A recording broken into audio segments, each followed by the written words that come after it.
Tuffers and Vaughan's Cricket Show on 5 Live. Welcome to Tuffers and Vaughan, looking back at the second test. England winning by 113 runs, levelling up the series, all to play for on Friday. Should be a really exciting, deciding test match. Here at Emirates Old Trafford, I say here because I am still looking out at the view that I've been looking at for the last 5 days. From the commentary box in the media centre, and the wicket's just being prepared for the next test match. So it's really weird, isn't it, to have a wicket that we played on for 5 days in a test match, and then another one which is just along. So preparing a new wicket for the third test match.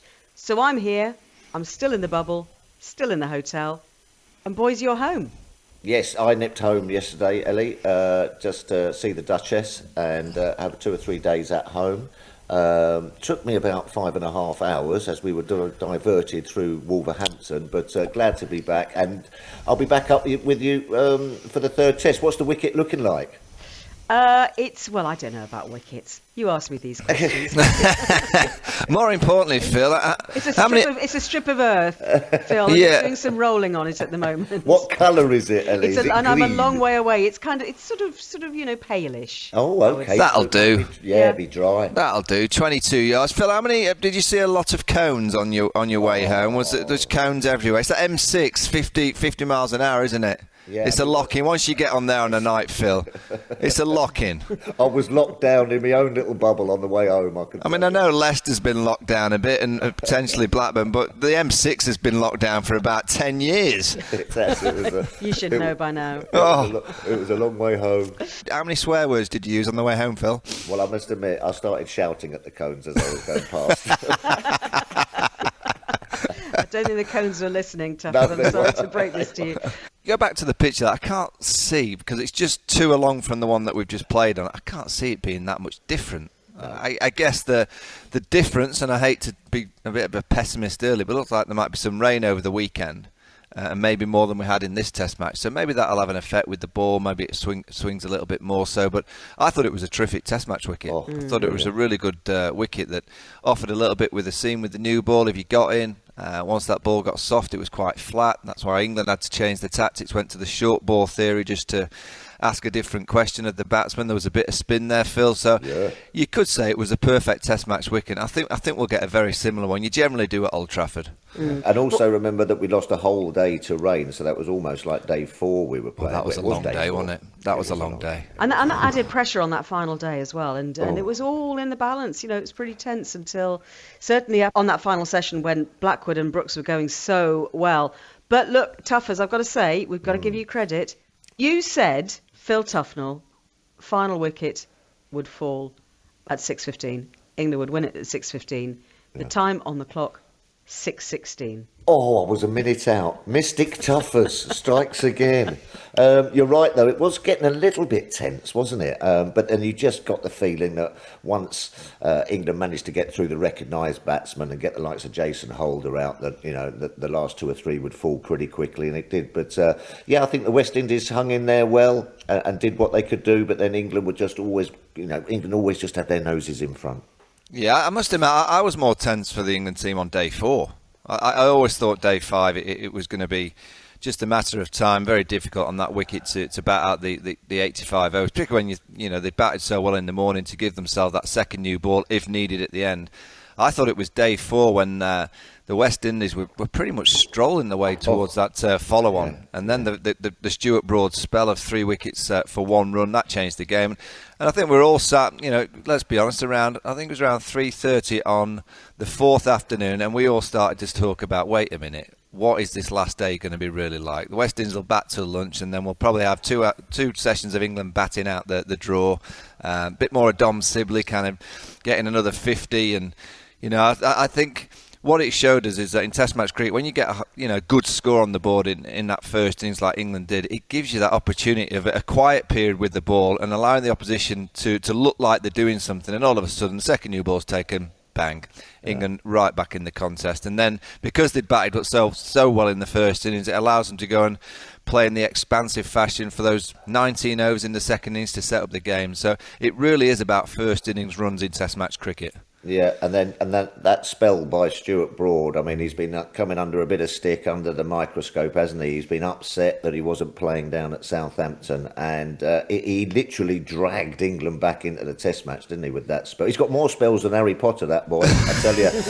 He did very well. He did very well and just proved the point what I tell you what, Phil, top-class cricketer he is. Yeah, and he needed it, didn't he? Because he was, wicketless until that second new ball in the first innings. And it bowled okay. I thought his spell of bowling bounces, having followed the tactic from Ben Stokes, was excellent. And he said it himself, I think, either on the fourth night or after the game, that it got him into his action. You've got to remember these guys have played no cricket.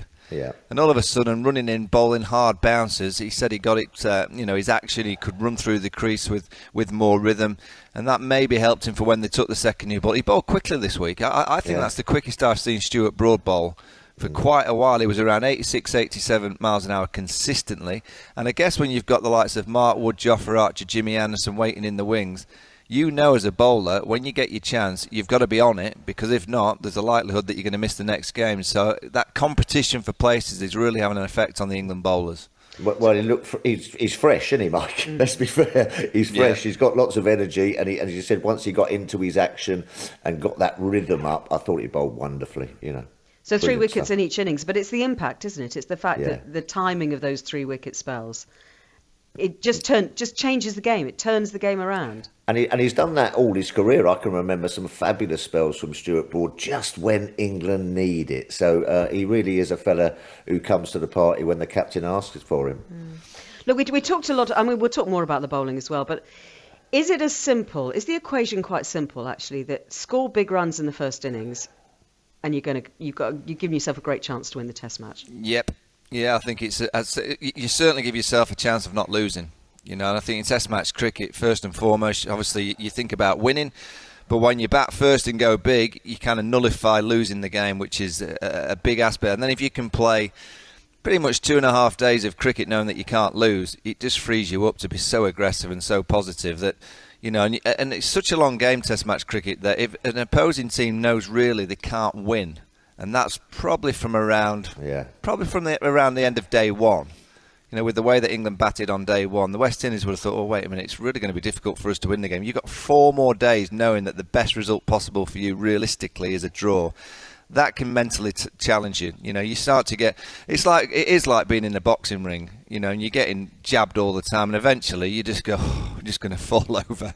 You just can't take the jabs any longer. And that's what England did to the West Indies this week. They just jabbed away. And it wasn't a knockout blow, it was just solid jabs for a good, probably, I'd say the 10th round, Phil. Would you say the 10th? I'd Maybe say 11th round. And it was just too much eventually. It happens in Test match cricket. That's what getting those runs in the first innings allows you to do. You're just chipping away at the mentality of the opposing team, and eventually most teams under that kind of pressure crack. Yeah, that's the word. It's a big man pressure, and when you get those scores on the board, you're forever trying to play catch up. I think the West Indies again might have got it wrong with the toss. Yeah. They were tired. A very quick turnaround from Southampton. Shannon Gabriel looked tired. The Seamers looked tired. Perhaps they were a little bit too confident going out there and sort of like trying to get early wickets for England. And when that didn't happen, that fatigue sets in. You've got to dig deep. You've got to, go down to your bootstraps and really put in a performance. And England just got those big runs, and the game was set up beautifully, as Mike says, just to keep jabbing. England were going to bowl. Joe Root admitted that he was going to bowl. Yeah. So you can kind of understand it from Jason Holder's perspective, Phil, because they won in Southampton doing it the way that they tried to do it at Old Trafford. They'd beaten England 3 years ago at Headingley, chasing down on the last day. So it's almost like a suit that they like to go with. But, I just look at this England side. They're a miles better team when they bat first. Yeah. Miles better. You go back to Southampton, they didn't bat well, and they only got 204 in the first, and they should have won that game. So it just means a lot when this England team go out and bat first. I just think they have more confidence playing the Test match when they know they've got a score on the board. And you talk about a boxing analogy, Michael. You've got Dom Sibley, who's less of a heavyweight than a middleweight these days. Yes. And he's worked hard. He's lost 12 kilograms. by working hard, taking his cricket seriously, looking at the guys around him as well, and saying, right, I'm going to be inspired by the hard work that they do. How much do we like Dom Sibley? Yeah, we like Dom Sibley. Good old-fashioned Test opener. And you're right. I think did he say in an interview somewhere that he looked at Ben Stokes and the way he trains, the way he hits more balls than everyone else, the way he bowls more deliveries in the nets than anyone else, and the way he trains as well, and he's at the peak of his physical fitness. So I think Dom Sibley's taken a leaf out of his book, and it just shows the leadership of Ben Stokes as well. I know he's vice captain and what have you, but just shows that these youngsters coming into the England setup at the moment are really taking leaves out of these more experienced players, and it's just looking great. They've got a great little dynamic going on in England at the moment, because they were struggling. They were under pressure, 1-0 down. If that would have been a draw, the Wisden Trophy would have gone back to the Caribbean. You lose a day, which is always a blow to the side that's trying to win the game, and they manufactured a winning position and then followed through. I thought it was a fantastic performance by England. Yeah, I mean, Dom Sibley, I didn't understand quite a lot of criticism that came his way. I mean, I don't understand that. When you've got an opening batsman that's willing to bat for over 300 balls, kind of nullify the opposition, wear them down, allow your middle order. I mean, Ben Stokes was as slow for about 80 or 90 of his runs. You know, he batted in a similar fashion. No one was criticising Ben Stokes for being attritional and being patient. Dom Sibley, for me, played the perfect role. You got to remember the conditions were cloudy. You know, everyone was expecting it to move around. The West Indies had won the toss and bowled, and he just hung in there and left the ball. We know he's got 2 or 3 scoring areas. He likes that onside. He can kind of punch a drive for a couple. Not very rarely do you see him flamboyantly drive the ball for 4 on the offside, but he pushes it for 2s. You know, in time, will he have to add a couple of shots to his game? Potentially. He might have to be a bit busy, particularly against spin. I think he gets kind of locked in against spin too much, and it might frustrate his partners at the other end if he's not careful. So that's something that he might have to work on. But you give me any opening batsman in Test match cricket that has the concentration and the powers of concentration to bat a whole day, face 300 balls, wear the opposing team down. It's exactly what England need. And he's a bowler's dream. If he's on your side and you're one of his bowlers, you are just sitting there going, Dom, you're getting the pillow out, aren't you? You're getting the pillow out, you're getting the sporting life out, and you're having a little lie down and say, don't you worry about just leaving them outside off stump. I'm staying right here for a couple of days, and that just breeds confidence in the dressing room. Is that what you read in the dressing room, Phil? Well, I won't tell you what I read in the dressing room. But he's young, isn't he? He's only 24, Dom Sibley, so he's got a lot of years in him. And he will mature as well. Exactly, but he's got that ability and he's got that mindset already as a young fella. Usually it's the other way round. When you come into the Test side, you're a young fella, you want to play shots everywhere, you want to be the next Brian Lara sort of thing and impress. But he's gone the other way. He says, no, I'm an opening batsman. I know my role, I know my job. And then later on he can mature and, as Mike says, perhaps put a few extra shots in. But he's got that, that willingness just to stick there, and that is such a gift. Do you know what you need to be a high-class opening batsman? You need many traits. Obviously, you need the game to be able to play at the highest level. You need the technique. You need to be stubborn. You only have to look at the greats of English cricket that have opened the batting. Geoffrey Boycott, Alistair Cook, stubborn, and also a bit selfish.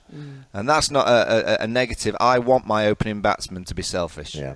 I want them to want to bat all day. I want it to be about them. You know, you're almost saying to your opening batsman, go on, just play it your way. Don't go outside your bubble on days when you might have to. So in the second innings, if Dom Sibley would have had to go out and open the bat, and he didn't because they went with Joss Butler and Ben Stokes, you'd have expected him to kind of play a little bit differently, obviously. But in the first innings, you're saying to your opening batsman, you've been picked because you are stubborn, you're a little bit selfish, and that's exactly why you're picked in the side. So just go and deliver your skill sets for as long as you possibly can. Yeah. I'll tell you what else you need, Mike, if you're an opening batsman. A bat. A bat. I knew that was coming.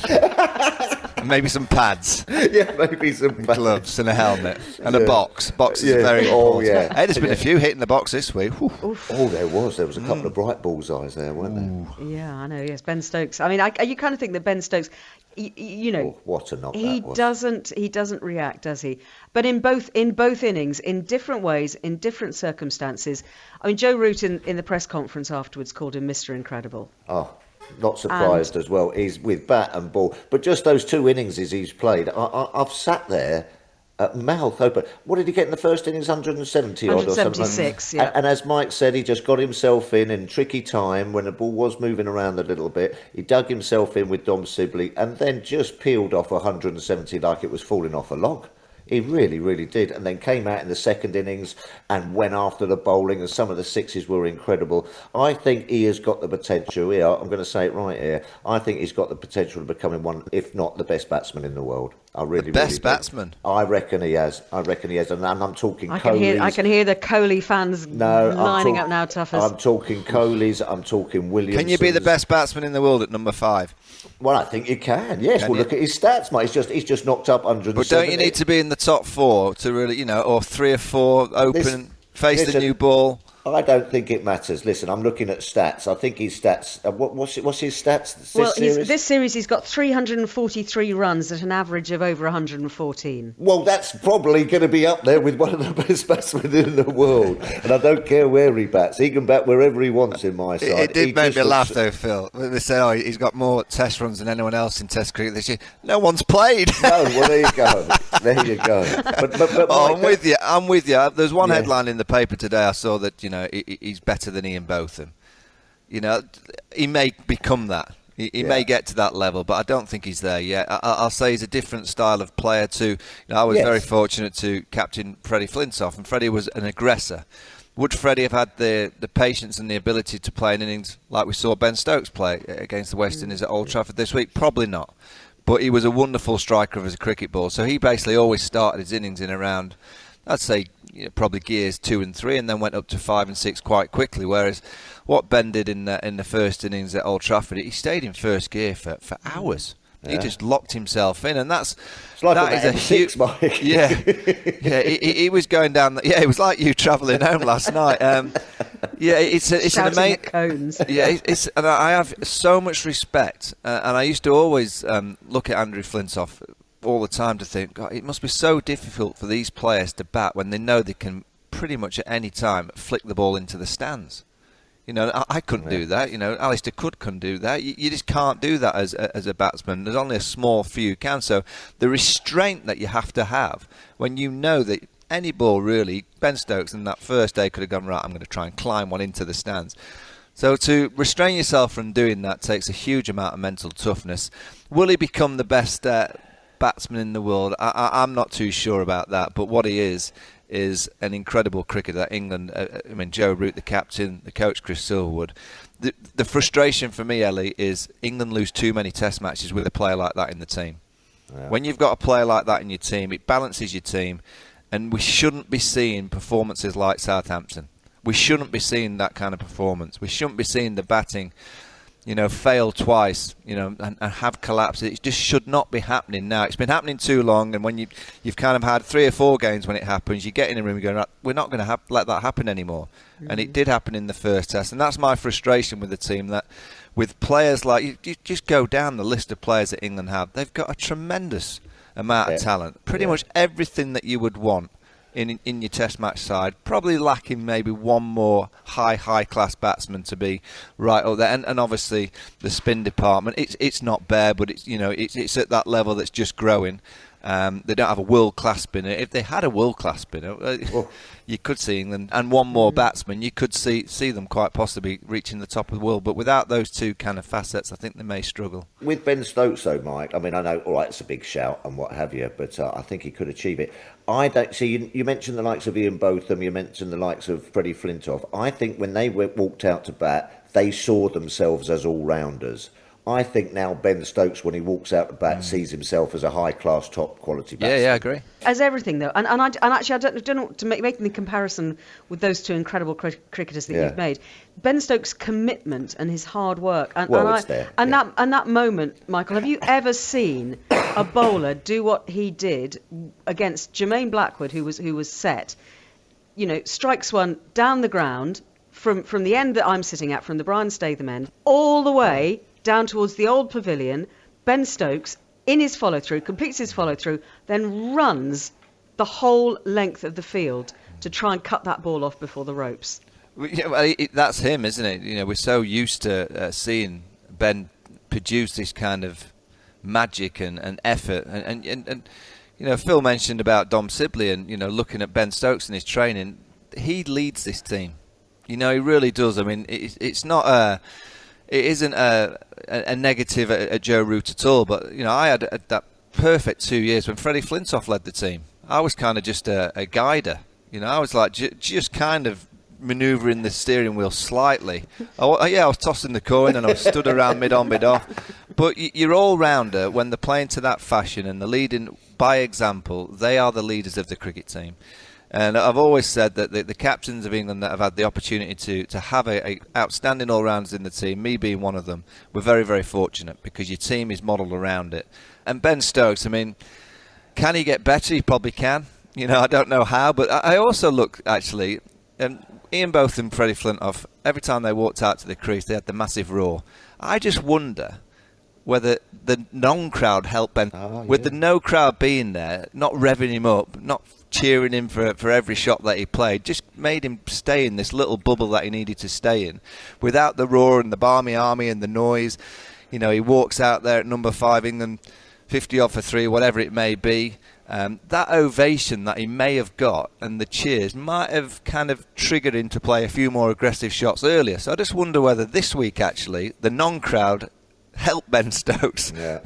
Probably didn't help most of them, but for Ben Stokes and that ovation that he always gets, I just wonder whether it helped him in that first innings. I mean, I know we're having a little bit of a love in here about Ben Stokes and what have you. We like him, though, don't we? We like him. We can love someone, Phil. We're allowed to love people. It's allowed. We're allowed to love Ben. Lovely chap. Lovely chap. Beautiful eyes.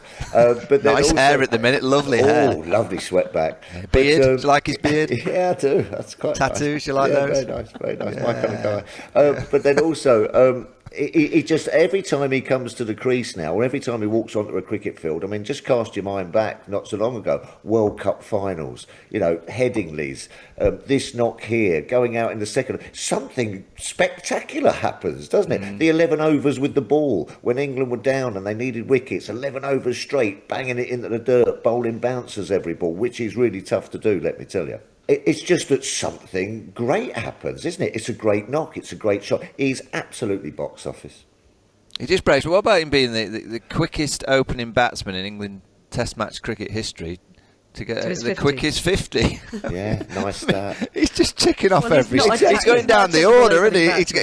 He said, right, I'm going to bat number 3. I'll get that record. Then I'll go to 4. I'll get that record. 5 I've already got. 6 I'll get that. He's just ticking them off. He is. It's nice to see a fella just on top of his game. You know what I mean? He's obviously, learned from all his experiences in the past and everything. And at the moment, he is just absolutely fizzing. He's also got that ability, whether he knows he's doing it or not, or whether it's just happening, that, what happened yesterday late in the day, England winning the game, he's bowling, and all of a sudden he just pulls himself out with 1 ball to go in and over, and we all think, oh, his groin's gone. So the next couple of days, what's going to happen? It's going to be, Ben, are you fit? All the headlines, Ben Stokes, would he miss Friday's game? He's not missing the game. He's missing nothing. He'll be playing. He'll be bowling on Friday. It's just they just have this kind of knack. These great all-rounders. There's just the attention's always on them, as it should be. We thought he'd pulled an intercostal or his sternum or something, didn't we? Solar plexus, and it was tempura. He had tempura at tea, and he walked off with indigestion. Had a little Rennie, and then came back. Did you ever have tempura at tea? Nah, they've gone posh, haven't they? What's wrong with sausage rolls? Exactly. Let's talk about the West Indies. Because they really performed. They performed with the bowls so brilliantly, didn't they, in the first Test match? And that's not kind of quite worked in the second test. And we can see they can bat. It's the 3 Bs, isn't it? It's Brathwaite, Brooks, and Blackwood who've all got runs in this series. Bs, and that 100 partnership in that second innings could have foiled England. If it hadn't been for Ben Stokes again. Yeah. Coming back and getting an amazing catch as well by Jos Buttler. We'll kind of talk about the wicket keeping in a second, but the catch to dismiss Blackwood was such a turning point in the end at tea. Well, yeah, when you think back a week ago and Jos Buttler dropped Blackwood down the leg side at Southampton, it possibly could have cost England the game, maybe did. So when that ball was in the air, I think Butler's mind was probably thinking, here we go. And if you actually see the catch, Ellie, he doesn't take it great. He kind of takes it in his wrist, but it's irrelevant because he catches it. And you can see his face. It's like, oh, thankfully that stayed in. I think the West Indies have got problems because I think England have found a little bit of a way of bowling to them if the ball does nothing. You know, those bounces that Ben Stokes produced in the first innings, then Stuart Broad, and then again yesterday, I think they've got an issue with them because they're not too sure whether to play, whether to duck.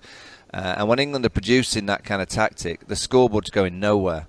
So when the ball gets old and it's doing nothing, if you know you've got a tactic that you can nullify the opposition from scoring, and then you can frustrate, and then you might pick up one or two quick ones, you know, I think they're going to have to try something. I look at their batting lineup, and Dowrish for me has to bat beyond Jason Holder. Jason Holder at number 8 is wasted. Yeah, he's correct. a good player. He can play properly, and he's wasted. He could easily, we've seen him against England. He got a double century against them in Barbados a few years ago. He should be at 6 or 7. You know, Shea Hope's an issue. I don't think he's a number 3. I would put Shamar Brooks into number 3. Yeah. I think he's got a better technique. He's in better form. Shea Hope's would be better for me at number 5. Roston Chase could be at 4. Because I think Shea Hope could free himself up to bat at 5 and have a bit of a dash like he does in one-day cricket. The bowling, I was absolutely staggered, the lack of short balls from the West Indies. Yeah. You know, what do we basically talk about when the West Indies arrive? Quick bowling, they've got pace. You know you're going to get some chin music. I don't even think we got chess music. I don't even think... Phil was right, though, isn't it? They didn't bowl any chess balls. And that was their probably shortest ball, went to about... Dom Sibley batted over 300 balls. I don't remember... And please, I may be wrong by 1 ball or 2 ball. I don't think he ducked 1 ball. No. I don't think he had to get under a ball. As an opening batsman facing the West Indies, not to duck and weave a ball.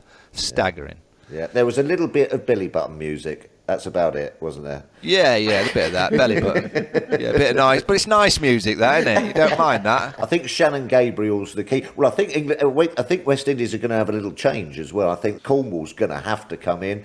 He looks impressive. If he would have been bowling on that pitch, which was turning and bouncing, I mean, you're not going to get much of a better pitch to bowl on if you're a spinner. I think that he's going to play, but I think Shannon Gabriel is their lead. He virtually, you know, he won the game for the West Indies down in Southampton. He looked very tired, very stiff, and his radar was off. And so, they've got a few problems in the bowling area, but I expect Cornwall to play. He looks a talent. The West Indies bowled more bounces in the 19 overs of the second innings when England were crashing it to all parts than they did in 162 overs of of innings. Yeah, they might have got that which wrong. is remarkable for a West Indies. I just wonder whether Shannon Gabriel will be the one to miss out. I don't know, Alzari maybe. But I do think that the big fella Cornwall is going to come in. He looks a wonderful offspring. He can bat. He catches pigeons in the slips. And if the West Indies bat first, which I'm sure both captains will want to do so, he may just come into the game nicely. With Roston Chase having got 5 for 2 off spinners, I know it's two kind of same plans of attack, but 2 different off spinners. You've got one that's kind of tall and bounces it in there in Roston Chase, and in Rakeem Cornwall, you've got someone that looks like he gets a lovely bit of flight. It's an old-fashioned, beautiful loop and a bit of drift. I'm looking forward to seeing him play if he's selected. Yeah, would you like to see spinners from both ends, Tuffers, in the next test? Well, it could be. I mean, I think Don Bess. I'm glad he got his wickets just at the end to give him some confidence. Beautiful ball to get rid of Holder when we really needed it. You know, fizzing and nicely flighted and bowled through the gate. But for me, just bowled a little bit too inconsistent on length. Phil, what could he do? What could he do differently? He needs to pull his length back a little bit. He needs to get the right-handers defending coming forward, but then without being able to push through his length. He needs to be able to get them to stand on the pitch and play forward, and the ball coming up at the gloves and the splice. At the moment, they can either get on top of him, get forward and push through the ball and sort of hit it, you know, like a drive or a clip through mid-wicket, or they just get back and nullify him and sort of like it's a little bit too short and they can clip him away. He needs to get that perfect sort of bullseye length where they're coming forward with indecision. And he didn't quite do that for me. Just like Holder did. That length that bowled Holder was absolutely perfect. And I think, I looked at his stats, I think he bowled about 29% of his deliveries on that length, and that's not enough for me. And is it so easy to think that that same pace that he's been bowling just needs to be dragged back a little bit, or is it that he needs to just bowl it a little bit slower and just get it up there so it does dip into that length? Exactly. It just needs to go up from the hand a little bit more, so it gets the batsman thinking that he can come forward, and then it drops and dips. He bowled it a little bit flat and a little bit quick. Occasionally you get that right, like the ball and got Holder, which is absolutely perfect, but he just needed a little bit more craft. And sometimes, as spinners nowadays, it's very fashionable to, slam it into the dirt at, 56, 57 miles an hour. Sometimes just take the pace off and let it pop out of the hand. Just occasionally vary it a little bit to get them coming forward and letting the pitch do the work, because that was a good pitch to bowl spin. Yeah. And I think that they might actually. If they might play 2, but then I think they might pop Leach in for best because of all the right-handers. Yeah, that'd be a good tactical manoeuvre for England to bring Jack Leach. The only problem with that is that Jack Leach just hasn't played. No, correct. When you're into the last Test match of a series, it's 1-1. He's in rhythm. Do you gamble on a different tactical bowler in left arm to bowl to the right-hander who hasn't played, or do you stick with the young off-spinner who's played 2 Test matches, just picked up 2 wickets at the end of the Test match victory? He knows the wicket, he's bowling it. I think I'm not kind of convinced either way which way you go, because Don Best needs to, as you said, just bowl it a little bit slower, just drag his length down a little bit. He obviously offers a bit with the bat, good in the field, so you kind of got a good all-round package.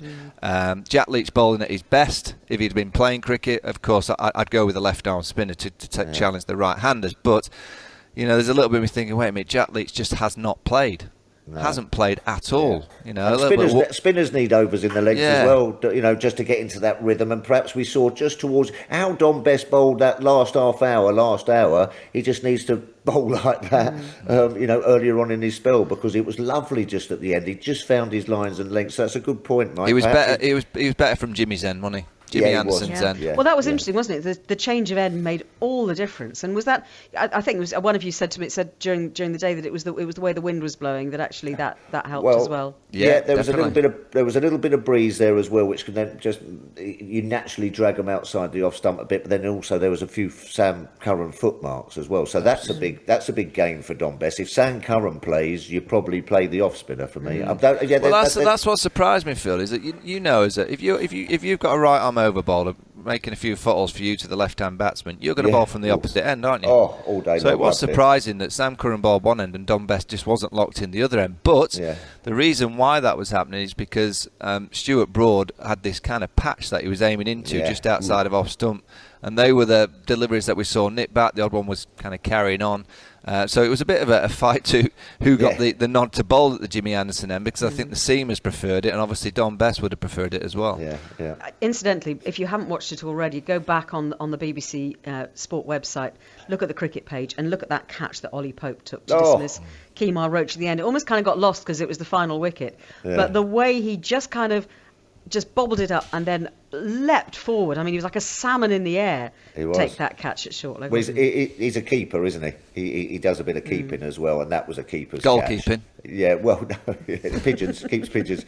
But it whacked him on the wrist, didn't it, and bobbled up. But then, as you say, that was just a wonderful reaction. And obviously, a born short leg, and you love them as spinners. I used to buy my short legs and silly points a bottle of scotch every year because they do get you crucial wickets, which just gives you confidence. He's in there for his career, Phil, isn't he? He is, I'm afraid. He's booked in there. Take your pads, Ollie, wherever you go, because you're under the lid.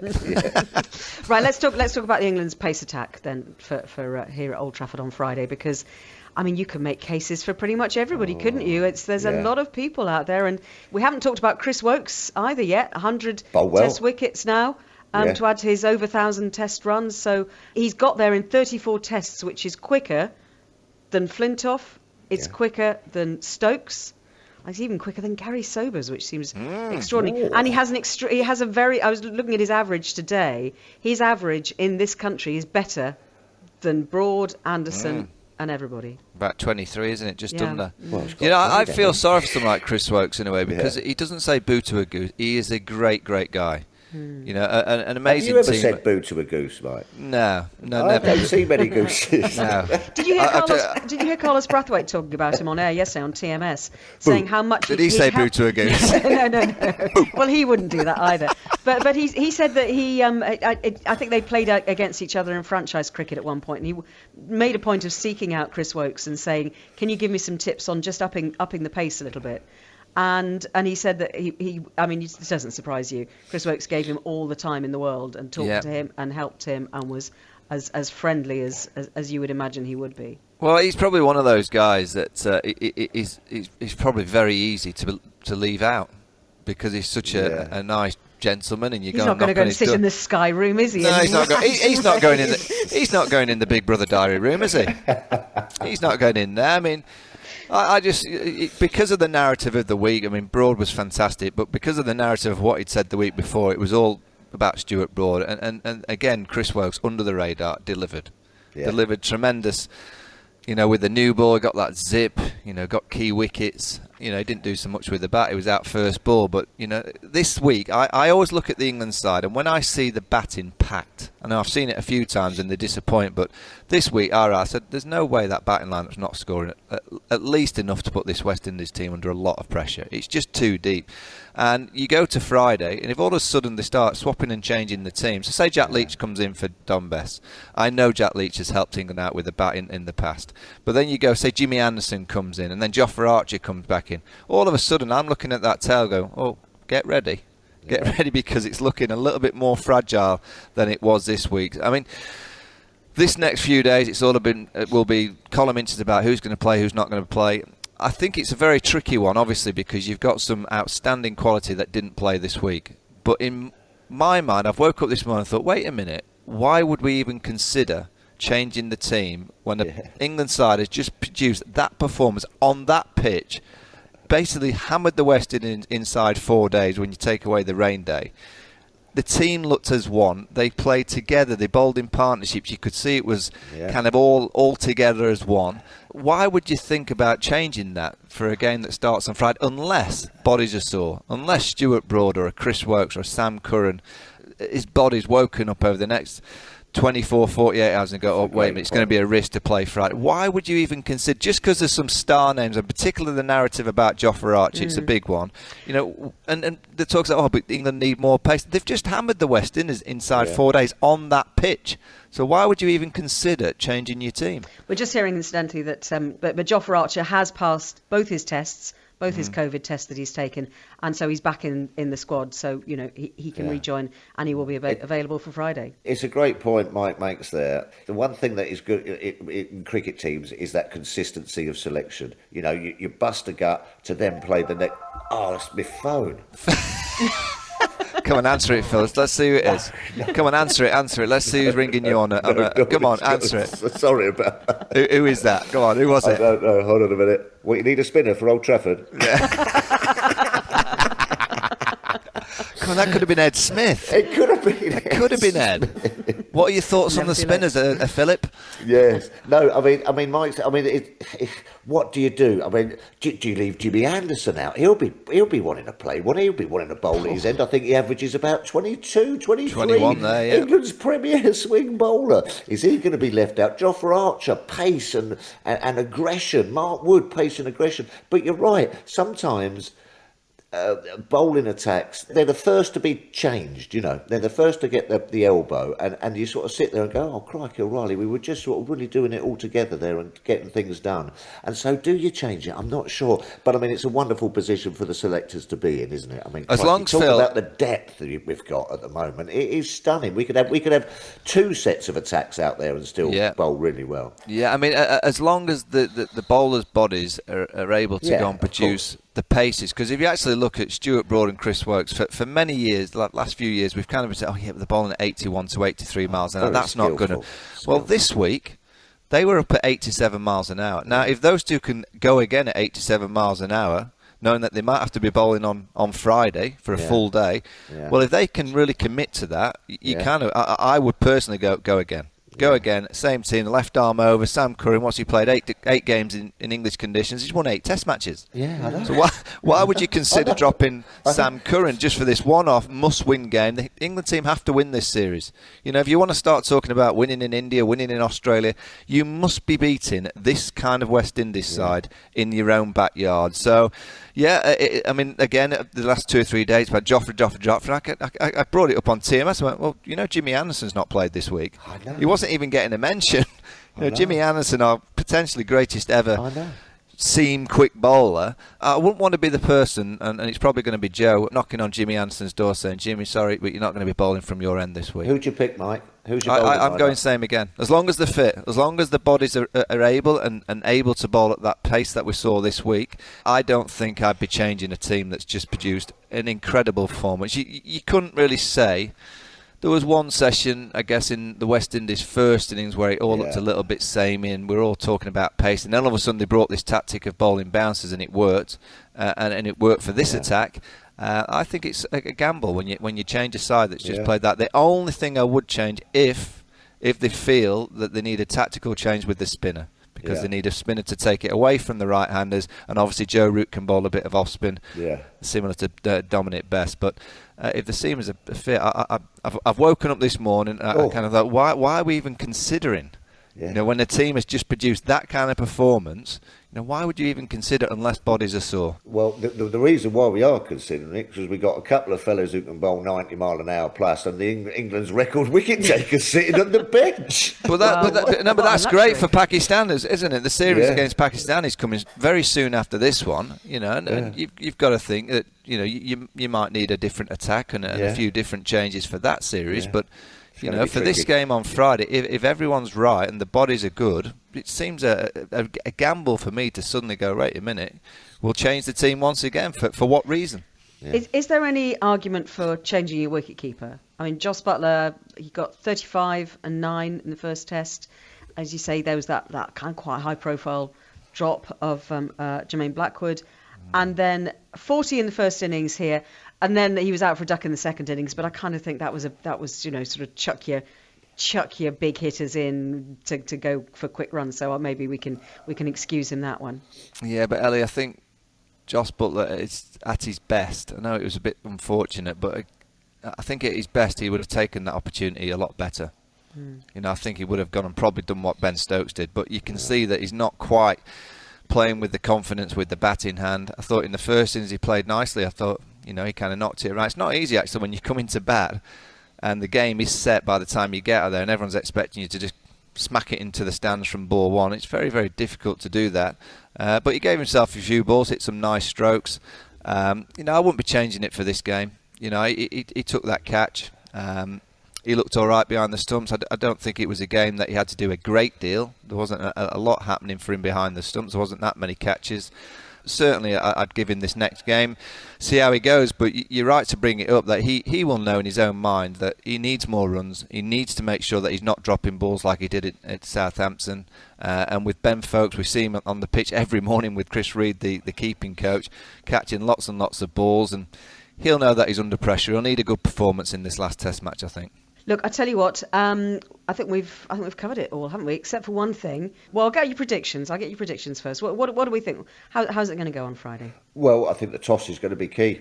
The way that pitch sort of like started to turn and bounce, if the West Indies play 2 off spinners, I think the toss will be key. But I still think this England side will be too powerful for the West Indies. I think England will win.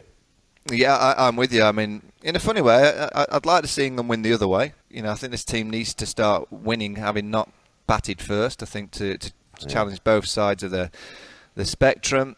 England should not be losing to this West Indies side. You know, that for me, you don't win anything on paper, but from 1 to 11, this England side is a lot better at Test match cricket in these conditions. England shouldn't be losing, so I'd expect them to win again. But as Phil said, if suddenly the West Indies bat first and get 300, 350 in the first innings, and Raheem Cornwall's out there and Roston Chase is spinning them, it could be a real hurdle for them. But yeah, I expect England to win quite comfortably. Final thing, pressure is on you guys because I'm staying in the hotel up here for the next few days, as we've said. So I've got no access to my kitchen. Oh, I know what you're going to ask. I can't make cakes. Oh, What do you want? I've What do you sent want? you the recipe for the lemon drizzle, both of you. It's been on the WhatsApp group. So what's on the menu? What are you making? I think you should just ask Ellie. Just ask me to make a cake this week. What do you want? I don't mind. Anything. Anything. fruit, Yeah. fruitcake. Fruitcake's Fruit all might right. not last as long. The lemon drizzle seemed to last all week. Ellie. Yeah, It was like a Dom Sibley innings, wasn't it? It just lasted all week. Your cake. Do you want a Dom Sibley or do you want a Ben Stokes? What kind of cake do you want? Yeah, exactly. England cricketers as cakes, something light and fluffy, and or just a little Chris bit. Of... Wokes. Chris Wokes is light and Wokes. fluffy. Yeah. Yeah. You want Chris Wokes? Yeah, I want a Chris Wokes. What a Wokesy cake. Okay. Wokesy cake. Phil, what are you making? I'm going to go for a Shannon Gabriel. What is it? What Knock is your it? head off. I don't know. Strong cake. Yeah, strong cake. Strong, fast strong, bowler's powerful, and never smiles. cake. No. Right, I get that. Have a great few days, guys. Enjoy Cheers, Ellie. being in the bubble at home, and we will see you back here on Thursday night into Friday morning. So match preview on Thursday night on 5 Live Sport. You'll be able to hear that at 8 o'clock. And the third and final test in this series begins once again here at Old Trafford on Friday.